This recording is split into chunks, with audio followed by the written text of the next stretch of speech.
بسم الله الرحمن الرحيم. جزا الله عنا سيدنا ومولانا محمدا صلى الله عليه وآله وسلم ما هو أهله. السلام علیکم.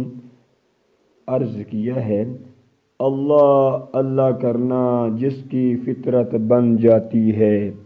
اللہ اللہ کرنا جس کی فطرت بن جاتی ہے اس کی زندگی سنور جاتی ہے. ویرانی اور سنسانی اس سے ہمیشہ ہمیشہ کے لیے دور ہو جاتی ہے. راحت و خوشحالی اس کا مقدر بن جاتی ہے. راحت و خوشحالی اس کا مقدر بن جاتی ہے.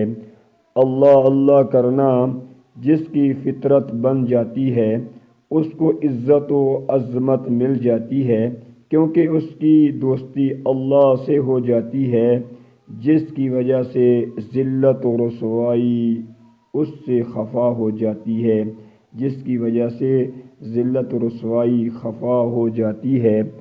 اللہ اللہ کرنا جس کی فطرت بن جاتی ہے. اللہ اللہ کرنا جس کی فطرت بن جاتی ہے اس کی زندگی انمول اور نایاب ہو جاتی ہے. وہ اللہ کو اتنی پیاری ہو جاتی ہے جتنی بہار کے موسم میں پھولوں کی کیائی ہو جاتی ہے. اللہ اللہ کرنا جس کی فطرت بن جاتی ہے.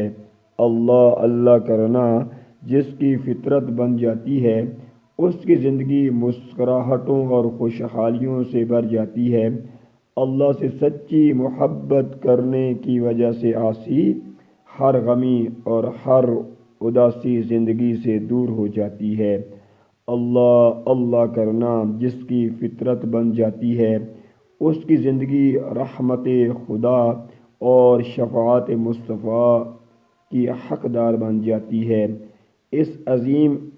اس میں اعظم کی برکت کی وجہ سے عاصی زندگی موت کی سختیوں، قبر کی تکلیفوں، حشر کی ذلتوں اور دوزخ کے عذابات سے محفوظ ہو جاتی ہے کے عذاب سے محفوظ ہو جاتی ہے.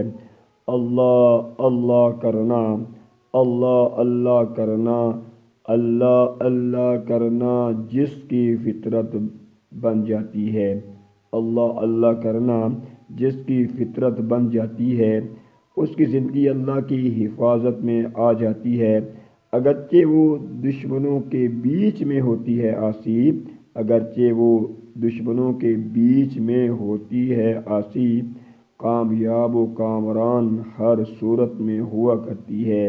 اگرچہ وہ دشمنوں کے بیچ میں ہوتی ہے عاصی، کامیاب و کامران ہر صورت میں ہوتی ہے. اللہ تبارک و تعالی ہمیں اپنا ذکر کرنے کی سعادت نصیب فرمائے. اے اللہ تبارک و تعالی ہمیں کامیاب مسلمان بنا. آمین ثم آمین.